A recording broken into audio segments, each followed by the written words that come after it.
할렐루야.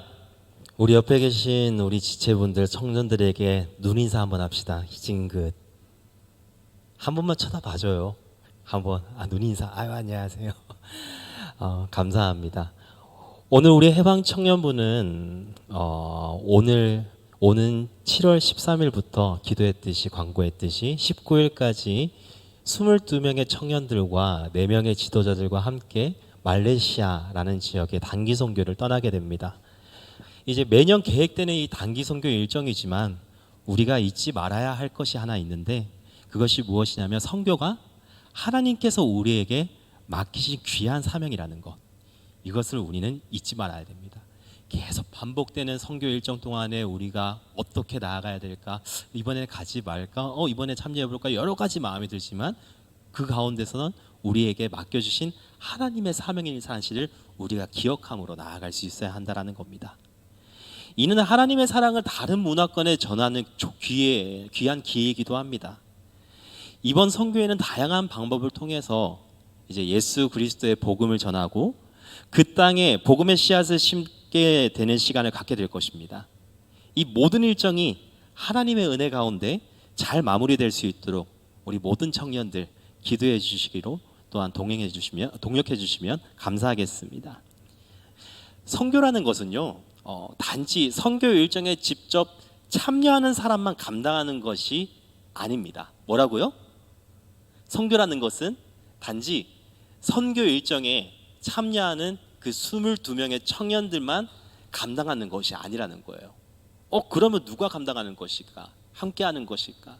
함께하지 못하더라도, 그 일정에 직접 참여하지 못하더라도 기도와 후원으로 동참하는 모든 분 역시 선교의 일원이 되는 것입니다. 다시 말해서 해방 청년부가 선교 여행을 떠나고 그 중에서 22명의 청년들이 복음을 들고 직접 나가서는 거지만, 남아있는 우리 청년들 역시 그동안 선교에 함께하고 있다는 사실을 기억할 수 있기를 바랍니다.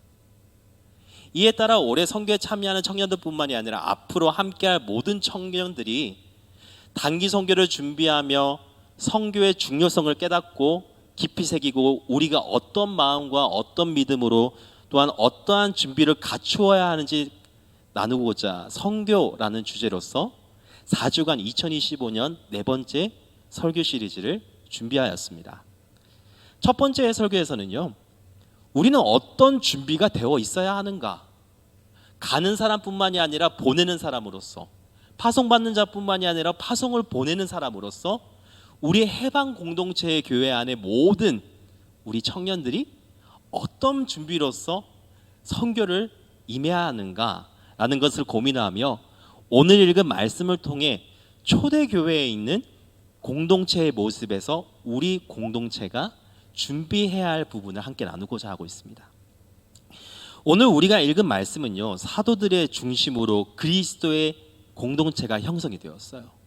형성이 되었고 예수님께서 약속하신 성령님이 임하심으로 예루살렘의 교회가 태동하는, 시작하게 되는, 움직이게 되는 역사적인 사건을 다룬 내용입니다.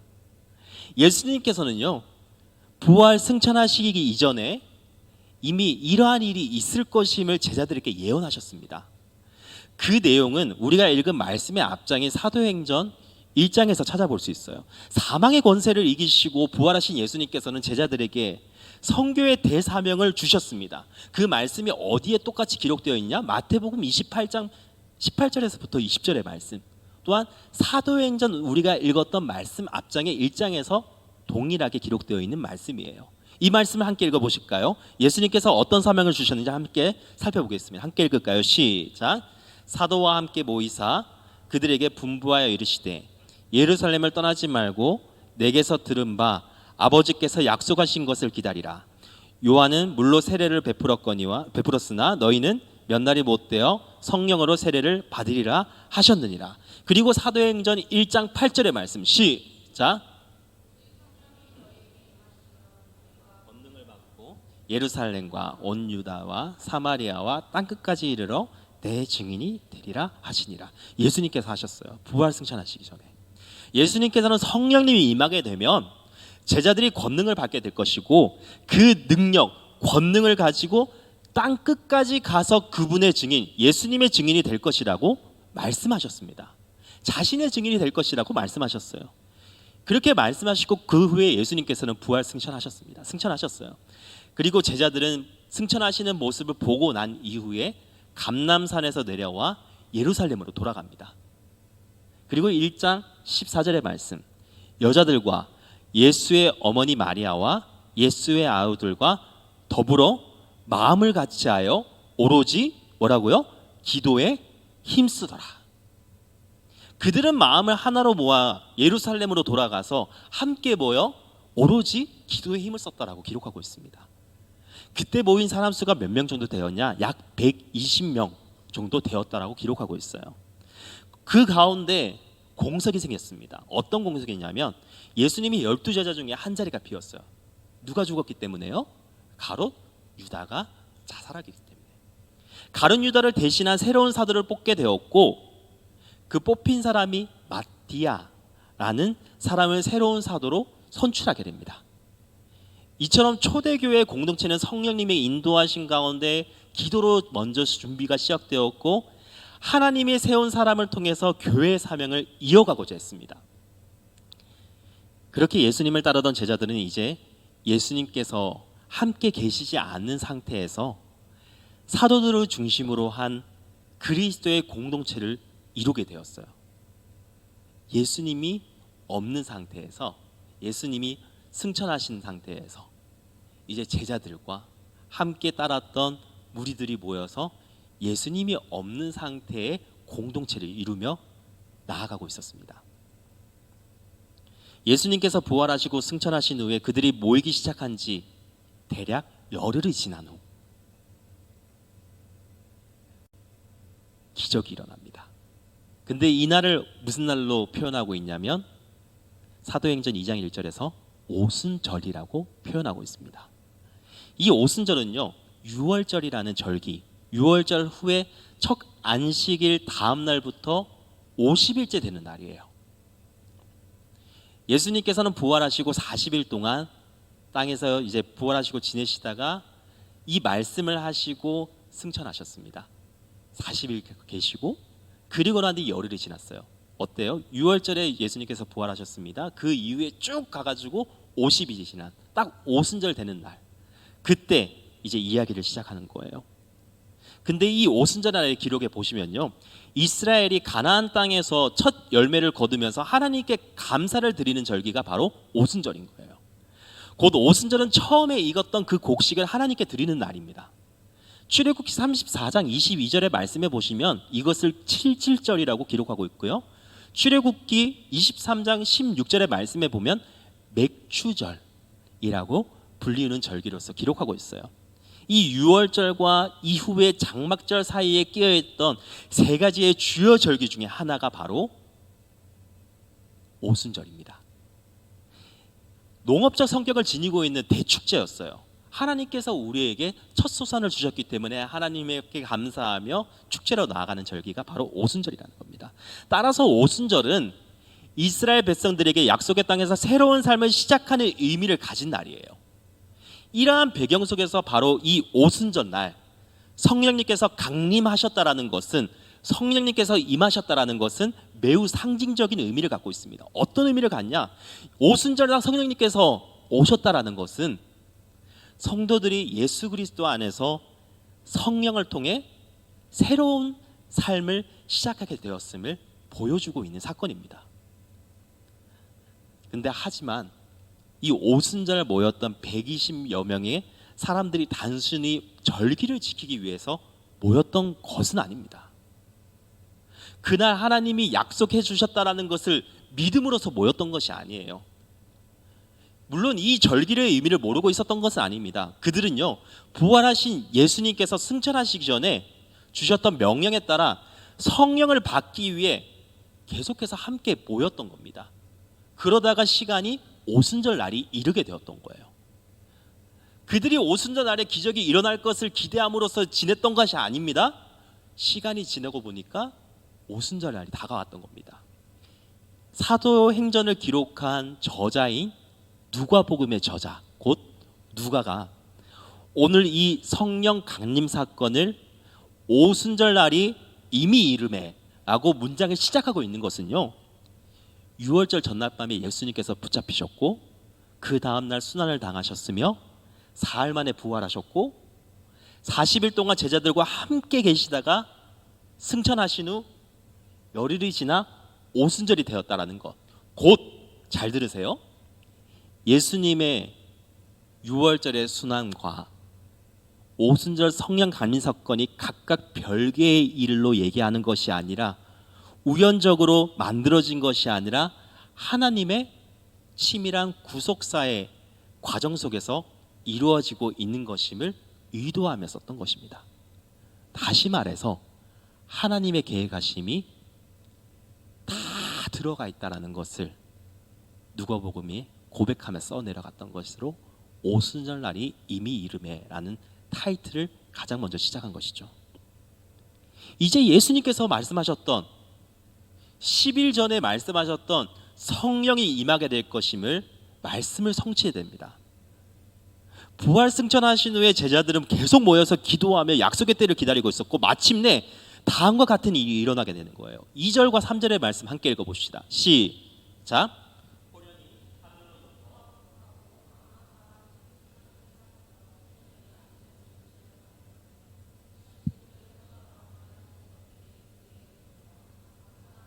하나씩 임하였더니 마침내 약속대로 성령님께서 제자들과 함께한 무리에게 임하게 돼요.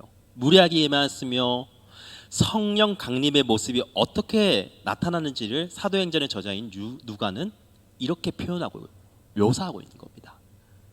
그는 하늘로부터 급하고 강한 바람 같은 소리가 온 집안에 울렸다라고 증언하고 있는 거예요. 근데 우리가 이걸 상상하면서 도대체 어떤 모습으로 성령님이 임하시는가라고 생각해 보게 되는데, 이렇게 말하는 것은요, 이러한 표현은 구약 성경에 있어서 하나님의 임재가 어떻게 표현했는지를, 어떻게 나타내는지를 우리가 읽으면 누가가 이러한 표현으로 인용하여서 썼구나 라는 것을 알 수 있게 됩니다. 함께 읽어보실까요? 열왕기상 19장 11절의 말씀. 시작. 여호와께서 이르시되 너는 나가서 여호와 앞에서 산에 서라 하시더니 여호와께서 지나가시는데 여호와 앞에 크고 강한 바람이 산을 가르고 바위를 부수나 바람 가운데 여호와께서 계시지 아니하며 바람 후에 지진이 있으나 지진 가운데도 여호와께서 계시지 아니하며. 또한 시편에서도 하나님의 임재를 바람으로 계속 표현하고 있는 것을 볼 수 있어요. 즉 바람 같은 소리라고 이야기를 하는 것은요, 하나님과 그리스도의 영이신 성령님께서 한 방에 모여있던 120명의 성도들에게, 사람들에게 강림하셨음을 상징적으로 표현한 것입니다. 이러한 모습으로 나타났구나라고 누가 기록한 것뿐인 겁니다. 그리고 급하고 강한 바람이라고 표현한 것은 마치 돌풍이 거세게 불어오듯이 성령님께서 성도들에게 충만하게 임하였음을 나타내고 있는 묘사적인 표현인 거예요. 누가는 이를 통해 주님께서 약속하신 성령이 교회에 충만하게 임했으며 권능 가운데 오셨음을 보여주고 있는 표현인 것입니다. 그리고 이제 교회의 주인이며 인도자가 성령님이심을 시사하고 있는 표현이기도 합니다. 여기서 주목해야 할 점은 성령님의 모습을 바람과 같이 표현하고 있다는 것이죠. 성령님은 거룩한 삼위일체 하나님의 한 인격으로서 순수한 영이며 우리의 육신의 눈으로 그 형상을 볼 수는 없습니다. 그래서 마치 바람과 같은 존재이지만 눈으로 볼 수 없는 것 같은 원리로서 표현하고 있는 것이에요. 우리는 바람이 있다라는 것을 압니다. 그러나 바람을 만져보신 분은 있으십니까? 바람을 육안으로 바라보신 분이 있으십니까? 제가 말씀드린 것은 바람을 타고 흙먼지가 날아가고 또한 연이 날아가고 하는 그 모습이 아니라 바람의 그 순수한 모습을 바라보신 분이 있으십니까? 그러한 분은 눈이 개안하신 분이라고 생각합니다. 아무도 없습니다. 그러나 바람의 실체를 본 사람이 아무도 없다라는 겁니다. 나뭇가지와 풀이 흔드는 것을 통해 바람이 분다는 사실을 알 수 있듯이 성령님의 존재도 그러하다라는 것입니다. 사람이 변화되고 거듭남을 통하여서 뭐라고요? 사람이 변화되고 거듭남을 통하여서 성령님이 계시다는 사실과 역사하심을 알 수 있다는 거죠. 또한 성령님께서는 거듭난 사람들로 하여금 거듭남뿐만이 아니라 그곳에서 멈추지 아니하고 열매를 맺게 하십니다. 이것이 성령님께서 하시는 사역이시고 그 열매가 무엇인지는 갈라디아서에서 기록하고 있습니다. 총 9가지 열매를 맺게 해주신다. 누구를 통하여서? 성령을 통하여서. 그 열매가 무엇인지 함께 읽어보실까요? 시작. 오직 성령의 열매는 사랑과 희락과 화평과 오래 참음과 자비와 양성과 충성과 온유와 절제니 이 같은 것을 금지할 법이 없느니라. 아멘. 이와 같이 9가지 열매가 성령님이 역사하시는 사람에게, 성령님이 역사하시는 사람에게 맺게 된다라고 말씀하고 있습니다. 즉 성령님께서 내 안에 내주하시는 사람은 예수 그리스도를 닮아가는 변화의 과정을 겪게 되고 그 후에는 저 9가지 열매가 맺혀지는 사람으로서 나타나게 된다라는 것을 말하고 있는 것입니다. 이 변화의 과정, 곧 복음의 씨앗이 심겨져 새싹이 돋고 줄기가 자라며 꽃이 피고 성령의 열매가 맺는 과정을 우리는 성화라고 표현합니다.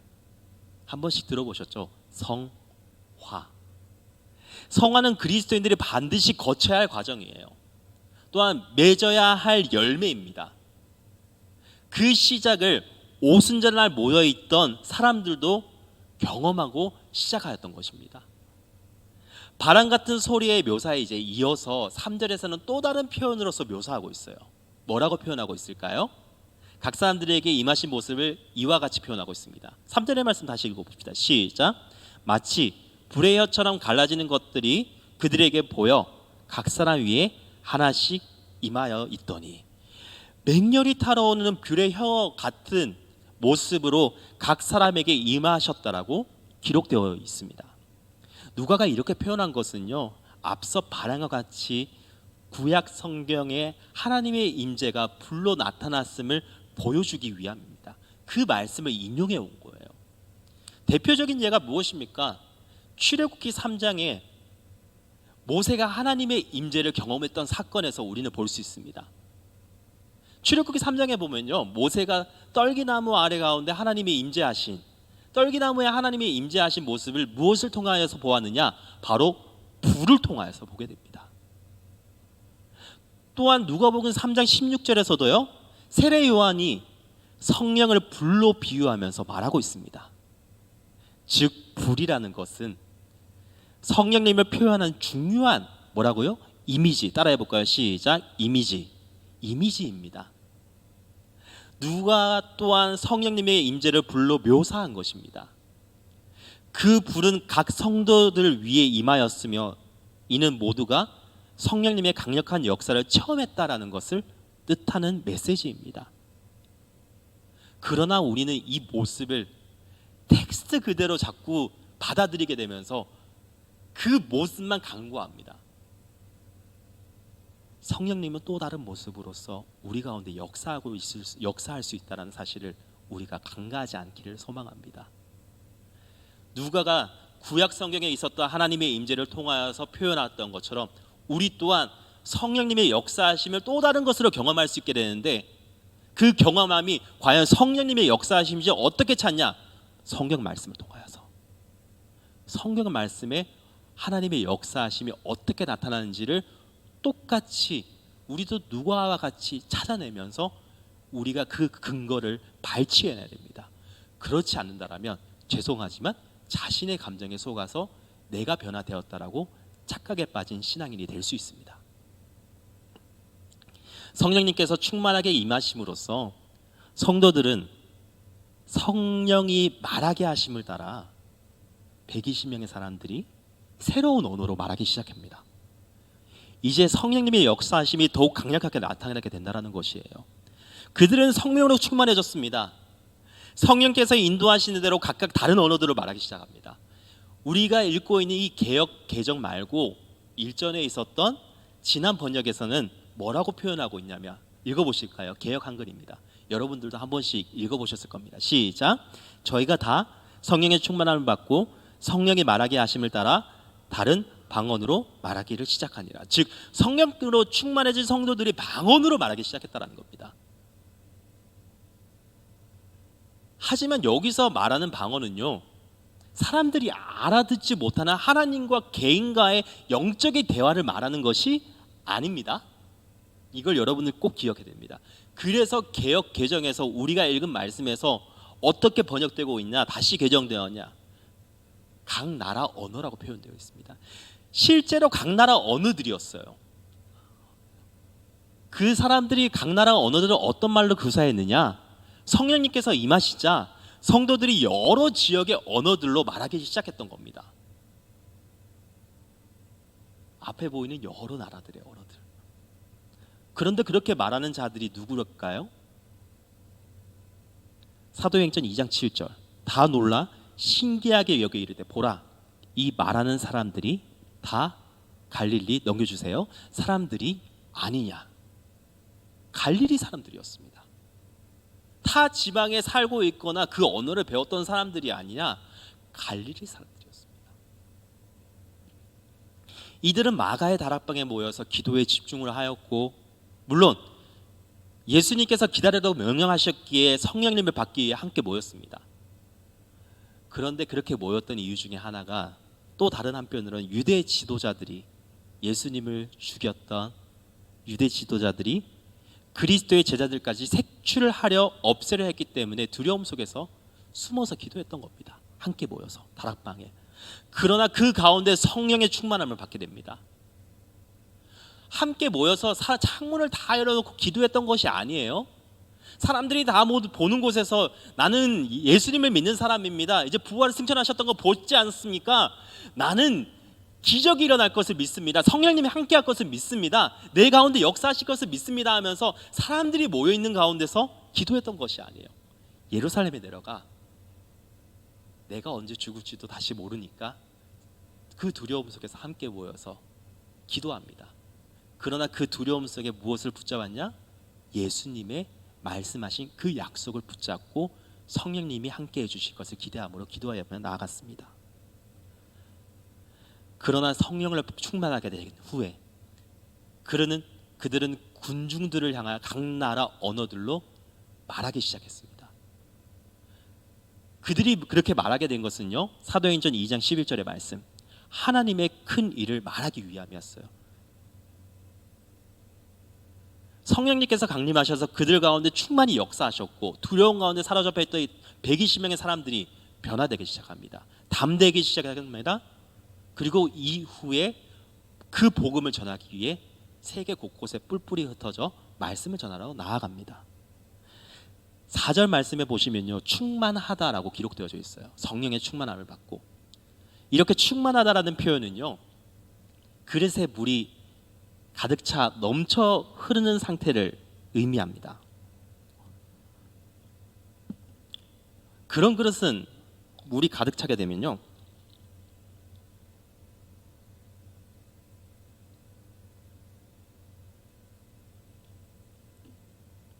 성령의 충만함을 받게 된 이 물의 모습은 조금만 흔들리더라도 물이 넘치게 됩니다. 그 그릇은 조금만 건드려도 넘쳐오는 상태를 의미하는 게 충만이라는 표현입니다. 오순절날 성령으로 충만해진 성도들이 각 나라의 언어로 하나님의 큰 일을 전하기 시작했다는 것은 그들의 영혼이 예수 그리스도와 진리로 충만해졌다, 넘쳐흐르게 됐다, 누군가 톡 건드리면 주체할 수 없을 만큼 흐르게 되었다라는 표현이에요.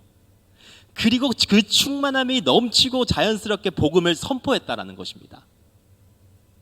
그 결과 그들은 유대인들의 핍박과 죽음을 두려워하지 않게 되었고, 각 나라에서 온 유대인들에게 담대히 복음을 전하게 되었습니다. 성령의 충만함이 그들 안에서 역사하여 복음을 전하지 않고서는 견딜 수 없는 상태로 만들어 버려졌다라는 것이죠. 이 모습이 바로 성령 충만한 사람의 모습이자 그리스도인이라면 준비되어져야 할 모습입니다. 그리스도인으로 살아가는 우리 해방 청년 여러분, 여러분들은 어떠하십니까? 성령으로 충만한 삶을 살고 계십니까? 특별히 모태신앙으로 살아갔던 저도 모태신앙입니다. 모태신앙으로 살아가면서 지금까지 여러분 지내오면서 여러분들의 영이, 여러분들의 심령이 성령님으로 항상 충만하셨습니까? 복음을 전하지 않고서는 견딜 수 없는 상태입니까? 또한 내 안에 성령님이 자리가 잡아서 성령의 9가지 열매가 맺혀져 있습니까?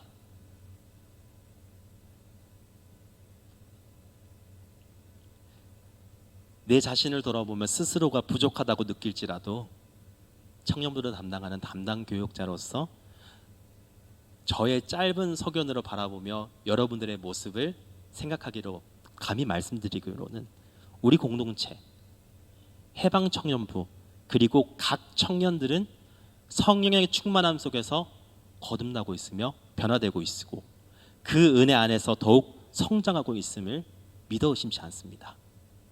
특별히 작년부터 시작하여서 올해 넘어오면서 지금 반년의 시간을 지나오는 여러분들의 신앙의 모습을 볼 때 우리 공동체가 특별히 여러분 한 사람 한 사람이 이미 성령님의 손길 안에 있으며 그분의 인도하심에 따라 우리 공동체는 계속해서 성장하고 있다고 저는 확신을 하고 있습니다. 여러분들이 함께 기도하고 헌신하며 만들어가는 모든 순간들과 공간들 그리고 오늘의 예배 앞서 광고했던 소소한 모임들 다양한 친목 모임들과 교제 속에서 그리고 리더 교육과 제자 훈련과 같은 교육의 장들이 이를 말해주고 있습니다. 부끄럽겠다고 제가 하자고 한 건 거의 없습니다. 그냥 한번 의견을 냈을 뿐이고 안 되면 뭐 안 하겠지라고 했지만 여러분들 가운데 성령님의 인도하심을 통하여서 감동이 되었고 멋진 사역을 감당하고자 또한 신앙의 성장을 이루고자 하나님이 여러분들을 사용하셨습니다. 특히 국내 선교 사역으로 진행한 버스킹 이 찾아오는 이들에게 새로운 희망과 기쁨을 선사해 줬습니다. 그리고 이 모든 것이 가능하게 된 것은 우리의 노력과 헌신 이전에 성령님께서 초대교회 120명 사람들에게 충만하게 역사하셨던 것처럼 성령님이 우리를 충만하게 하셨기 때문입니다. 또한 앞으로 진행될 단기 선교 일정에서도 우리 성령 충만한 심령으로 계속 준비되어 나아가신다면